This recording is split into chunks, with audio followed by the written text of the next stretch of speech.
કરવા બે 120 રૂપિયા મૂકી દીધા બે એટલે આપણી વાત ઉગી રહી. આપણી વાત ઉગવાનું કારણ શું છે કે આપણા મુખી મહારાજ રહ્યા અહીંયા ઉભા રહેતા પહેલા જે કઈ હોય 5 25 જે કઈ મૂકવાના હોય 20 રૂપિયા છેલ્લે મૂકીને એ ક્ષમા માગે, બાપ મારથી ભૂલ ન થાય બરોબર આ ક્રિયા કરાવવું એટલે આપણી વાત ઉગી રહી. આજે આપણે દોડાઈ આપણામાં મેલ નથીનું કારણ એ છતાં કોઈ હશે બધા, હું મારા નથી કહેતો, પણ આ તો વસ્તુ એવી કે જો એની અસર તો પડે. અસર પડવાનું કારણ હું પોતે મારામાં ના હું તો એની અસર મારા હું કોઈને કહી ના શકું, કદાચ કહી ગયો તો એની અસર ના આવે. મારા ઘરમાં મારી રેણી કેણી જો હોય ને હું કરતો હોઉં તો બરોબર છે, પણ નહીંતર તો એનો કોઈ અર્થ નહીં. હે અત્યારે કીધું એમ કે આવ નહીં આદર નહીં નહીં નહેનો મને જે કર્મ તે જઈએ જા કંચન વર્ષ નહીં. આવકાર ન હોય ઘરે જવામાં મજા ના આવે. ઘણાના ઘરે નહીં પણ આવકાર ન હોય, આવો આવો કહેવાય રાજી ન હોય. અતિથિનો આદર એમ ને મેન વસ્તુ. ઘરે મહેમાન આવે ને ત્યારે રાજી થાય. પહેલા તો આપણે એમ થાય ઘણા દીધી આપણા મહેમાન નથી આવ્યા તો આવે ને મહેમાન તો ત્યારે વાતો કરી રેહાણ કરી એ રેહાણની ભાવના હોતી બાબા આપણને. તો કેમ થાય ને મહેમાન આવે તો રેહાણ થાય કે વાતો મળશે એ ભાવના હોય. હે એટલે એ ભાવના હોતી. પણ હવે અત્યારે તો કે એમાં કોક આવી ગયા ફોન કર્યા કરાવી ગયા તો થોડું કેમ થાય આને ખબર નથી પડતી ફોન કર્યા કરા લેવા આવી રહ્યા કહો તો દાળ ભાત ચડાવી દે. હે ફોન કરીને આવ્યો તો દાળ ભાત ચડાવી દે તમારી, પણ હવે ફોન કરીને બધા ના આવીએ ત્યાં હોય કે કદાચ મોડો એટલે કે નવાઈ ગયો સમજી લો તો એનાથી રી ના રખાય. અરે બાપ તમે અમારા ઘરે ક્યાંથી ભલે આય બાપ ફોન ના કરતો શું થઈ ગયું આવો બાપડું જ કરે ને. પછી જી વખતે જી હોય ને કે એના હારું કઈ રાધના ના કરાવવાના, ભાવથી જે પીરસાઈ જાય ને એ વસ્તુ જુદી એને કેટલો પ્રેમ થાય. જી હોય તે ખીચડી હોય દાળ ભાત હોય કે રોટલી શાક હોય એ અપાઈ જાય ને એનો એટલી આનંદ હોય ને ખ્યાલ કે ભાઈ ચલો ભાવથી કેટલું થઈ ગયું. ખ્યાલ પહેલા આપણે જૂની વાત લઈ પહેલા આપણે કોકને ત્યાં બેહવા જતા કોક ગુજરી ગયો બેહવા જતા બાપામાં ખબર બેહવા જતા તો એ વખતે કોકના ઘરે કોક લઈ જાય મહેમાન આવે ને તે હાલો બે જણા અમારા ઘરે આવો એક જણા અમારા ઘરે આવો બે જણા અમારા ઘરે બેહવા જતા વડીલોને ખબર હશે કદાચ બધા કદાચ જોવાની ખબર હોય કે ના હોય એટલે એ વાત જરાક લઈને ખબર પડશે. હવે એમાં લઈ જતા તો એ બેહી લે પછી એમ કે હાલો હાલો ભાઈ આપણે ઘરે લઈ આવો રોટલા ખાશું. તેથી સાધન નતા એવા સાધનમાં આવતા બસમાં કે એવા તેવા એટલે એ બપોરા કરાવવા લઈ જવા પડે. એટલે એમાં એક ગામમાં બેહણો એ બેહણામાં બધા આવ્યા હશે ને ખમતીદર મોટી પાર્ટી પણ બેહવા માટે આવેલી. એમાં એક નાનકડો માણસ હતો ને એને એમ થયું કે સારું બધા આવું ઘરે લઈ જાય હારો ના હું મારે ઘરે એક ભાઈ લઈ ને એમાં અખરમાનો હાથ ચલાઈ ગયો. બહુ બડોદરા માનો ધનવાન માનો હાથ ચલાઈ ગયો કે હાલો બાપા આજ આપણે ઘરે આલી મનો બાપા એ મનો બાપા આજ આપણે ઘરે હાલો હાલો હું બપોરા કરશું મનો બાપા ભલે હાલો બાપા આપણે જ્યાં ત્યાં બપોરા કરવા છે. ગામના વિચાર કરે એને ઘરે કઈ છે નહીં ભૂખી ઉડે આ માણસ એને ઘરે લઈ જાય શું ખવડાવશે. આવા મોટા માણસને એની મહેમાન ગતિ નહીં કરી શકે. છતાં એક બીજું કીધું કે મનોભાઈ હવાનો આપણે ઘરે માનરભાઈ એમ કીધું ના આપણે ઘરે જવા દે નહીં કીધું છે તો એને ઘરે જાઉં. પછી એને ઘરે ગયા એટલે ઘરવાળા પટલાને કીધું કે મહેમાન આવ્યા છે ને બપોરા કરશે કાંઈ તો જો આ પાયો કેવી હોય એની વાત છે ભલે કાંઈ વાંધો નહીં કે જે હશે પછી એમ કરતા થોડીક વારથી પાથરણો પાથર્યું બોલો હાથ પગ દોડાવો મહેમાન હાથ પગ દોડાવીને બેહાર્યા પાણીનો ગ્લાસ મૂક્યો થાળીમાં એક ચપટી મીઠાની ભરી મૂકી દીધી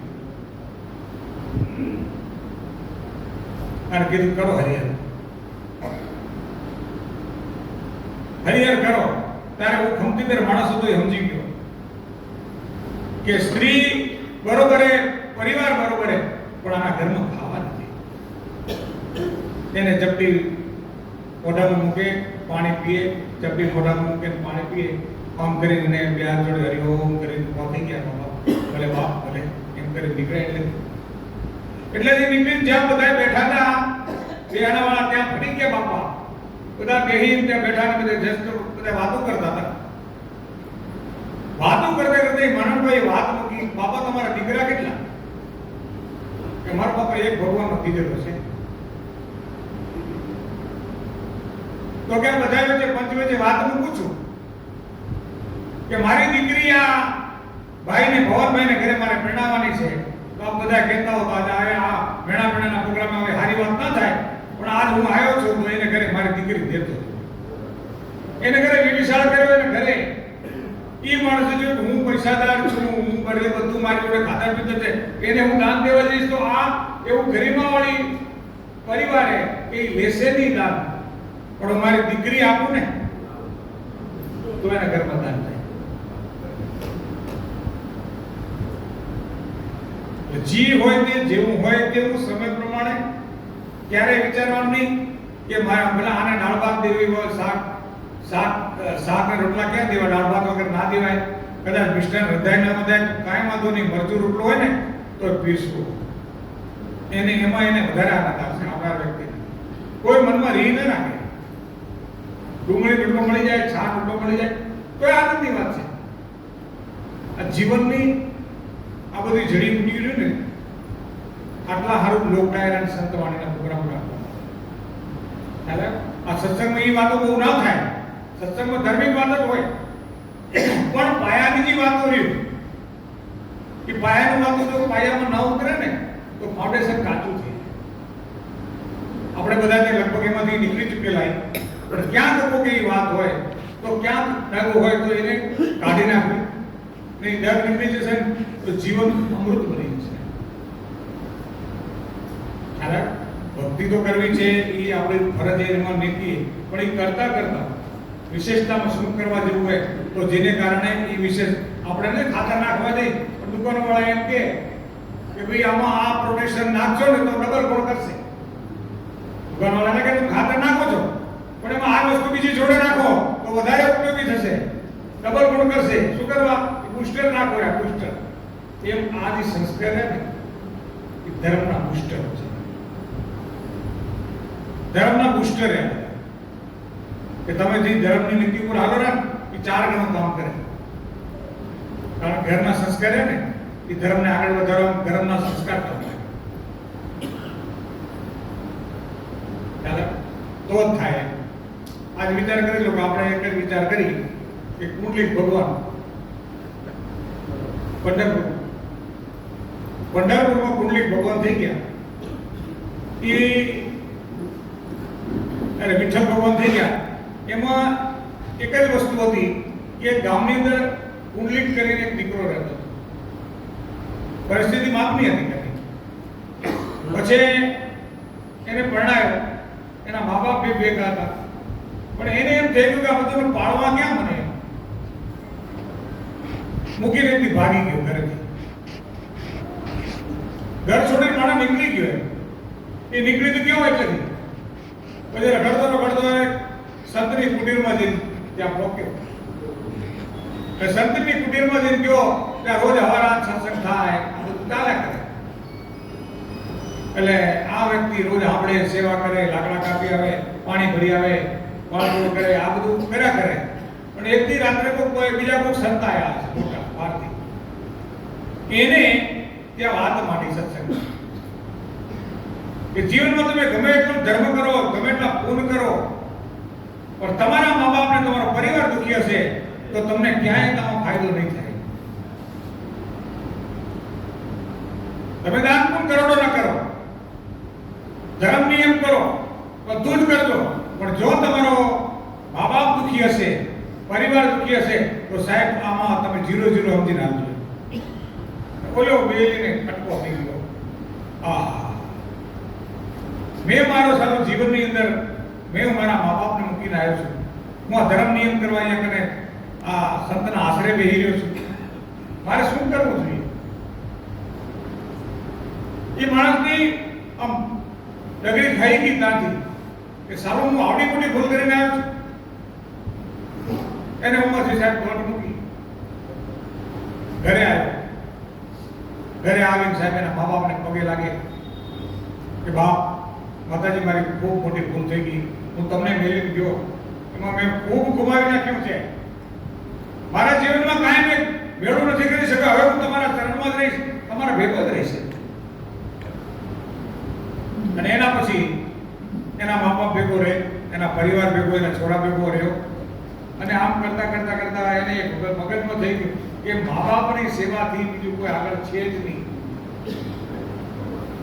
જો મા બાપ દુખી હશે તો તમે ભલે બધું કરો, આખો મહેલ ચણો પડો, મહેલ પડી જશે, પણ મા બાપ સુખી હશે તો ભગવાન મળશે.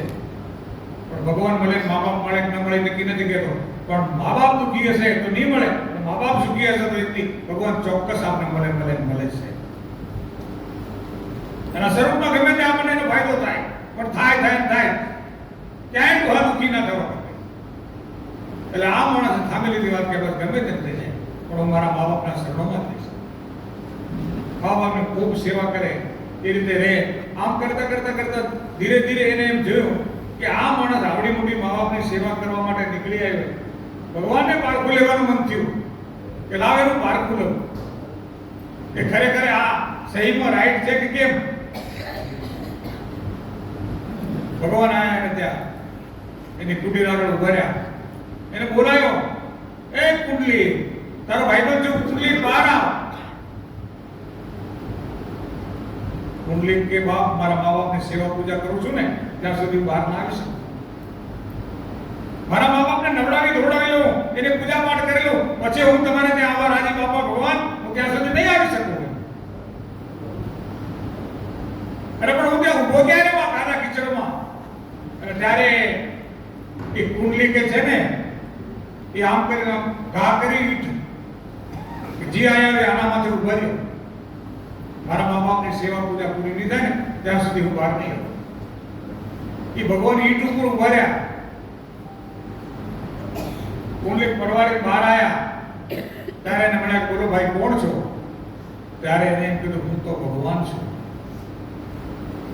તો કે કેમ પધાર્યા છો? મારા ભગવાન તો મારા ઘરમાં છે, મારા મા બાપ મારા ભગવાન છે, તો તમે કોણ છો? કે તારા મા બાપ જે ભગવાન હતા ને એના ફળ સ્વરૂપે હું તારા આગળ આવ્યો છું. બોલ, માત માગી લે બેટા. તારે એનું રૂપ બતાવ્યું, ઈશ્વરીય રૂપ, એને ઈશ્વરીય રૂપ બતાવી અને કુંડલી ચરણમાં પડી ગયો કે બાપ, હું તને થઈ ગયા, તમે મને મળ્યા. કે હું તને મળ્યો છું એનું કારણ માત્ર તારા મા બાપ છે. તારા મા બાપને તે સુખી રાખ્યા, તારા મા બાપની પૂર્ણતાથી તે સેવા કરી છે, એના કારણે હું તને મળ્યો છું. વિચારી લીધું છે. ભગવાનને મળવા માટે જો તમારું કુટુંબ દુખી હશે, પરિવાર દુખી હશે, કે તમારા મા બાપ દુખી હશે, કે તમારી નિયાણી જો રોતી ઘરેથી જશે, તો સાહેબ ક્યારેય આપણે સિદ્ધિ નહીં થાય. દીકરીના આહુડા પડી જાય કે મા બાપના આહુડા પડી જાય ઘરમાંથી, તો સાહેબ સુખ નથી. ભક્તિ ગમે તે કરજો સાહેબ, એની જોડે ના નથી કરજો, 24 કલાક માળાઓ કરજો એની જોડે ના નથી, પણ આટલી વસ્તુ જો થઈ જશે ને તો એ માળાઓ એક નહીં અનેક ઘડી તમારે ઉગી નીકળશે. અનેક ઘડી ઉગી નીકળશે. આ વસ્તુ બહુ રિયલ વસ્તુ છે. બધા જો બધા શાસ્ત્રમાં લખેલું છે, બધા કથાકારો પણ કહેતા હશે, પણ પાડતા હશે મારે જેવા નહીં પાડતા હોય નક્કી ન હોય, પણ કહેવાનું શું કરવાનું બીજે ને અમારે કહેવાનું કરવાનું ન હોય એમ તો બીજા કરે. પણ ખરેખર જો કરવામાં આવી જાય તો સાહેબ એના જેવી સીધી લીટી એકે નથી. મા બાપને ક્યાંય તુકારો ન કરવો. મા બાપ સુખી હશે તો ભગવાન ચોક્કસ આપણા સામે બેઠા છે. આપણે બધા એને આશીર્વાદ દેવા માટે ભગવાન આવતા હોય છે. કયા સ્વરૂપે આવતા હોય નક્કી ન હોય, પણ આપણને ચોક્કસથી ભગવાન આપણને મળે એમાં કોઈ બે નથી. એક એવું ખાનદાન કુટુંબ વિચાર્યું, સત સાનિધ્યમાં રહેતું, રોજ પૂજા પાઠ કરતા,